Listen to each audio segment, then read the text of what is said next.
After almost 20 years of consistent tax increases and no new taxes last year, it is now time to give back.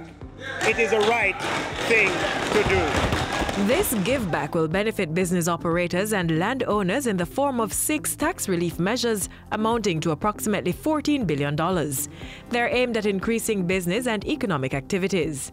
The measures were outlined by Finance Minister Dr. Nigel Clarke as he opened the budget debate on March 7. It was his first budget presentation in his capacity of managing the country's finances. Among his announcements, that as of April 1, the annual general consumption tax GCT threshold will increase to $10 million, up from $3 million. This, Mr. Speaker, will mean that approximately 3,500 small businesses that currently file GCT will no longer be required to do so. Also put forward was the abolition of all ad valorem stamp duty to be replaced by 2 flat rates. These stamp duties impede access to finance for all, but particularly micro and small businesses. They discourage business activity. For future property owners, the transfer tax on financial instruments has been reduced to 2%, down from 5%.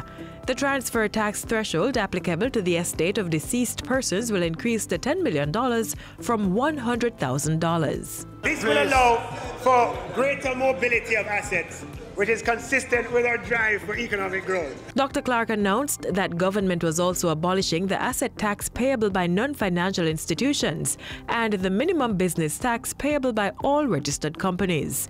Both take effect this year. So, how is the government able to afford this $14 billion give back to citizens?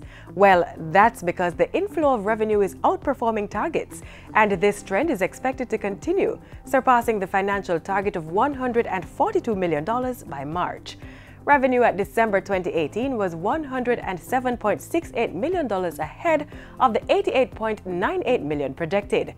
And this is because of the country's positive performance under the Economic Reform Program and the conditions of its precautionary standby arrangement with the IMF. Let's now take a look at the $803 billion 2019-2020 budget and how this will be financed.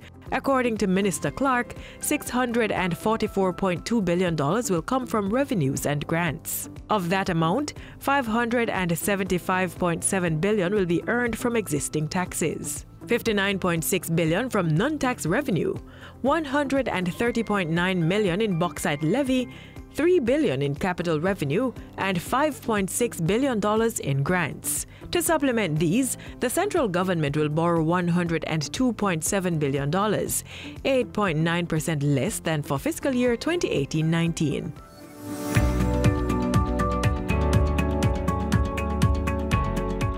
Within the 2019-20 financial year, the government will pursue new and continue existing programs to create different layers of growth with equity. Jamaica is now in the best shape as compared to any other period over the last 50 years.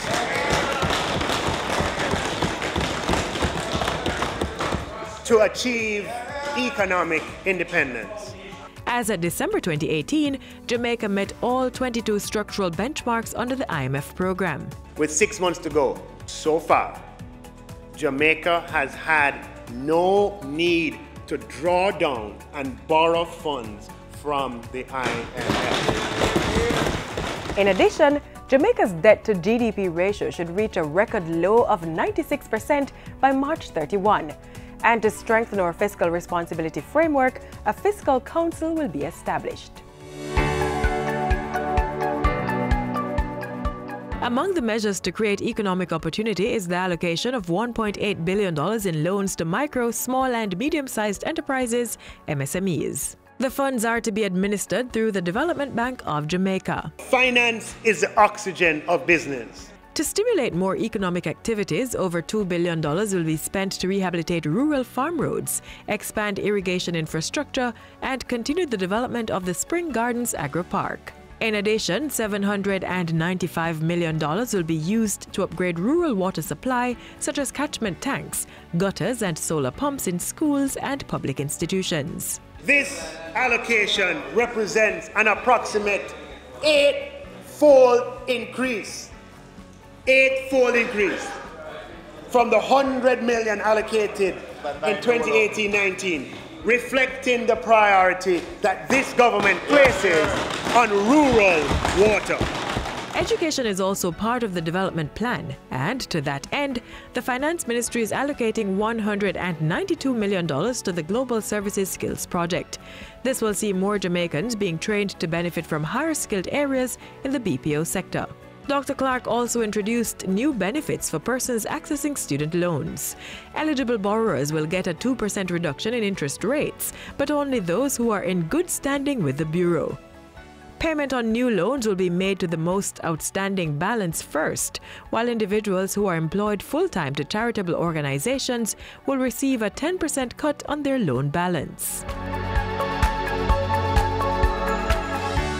We are strengthening social protection in the 2019-20 budget. Among the benefits to be delivered are a $600 million allocation to increase pension payments to retired government employees, as well as $25 million to complete and finalize the 6 codes of practice and attendant regulations under the National Disabilities Act.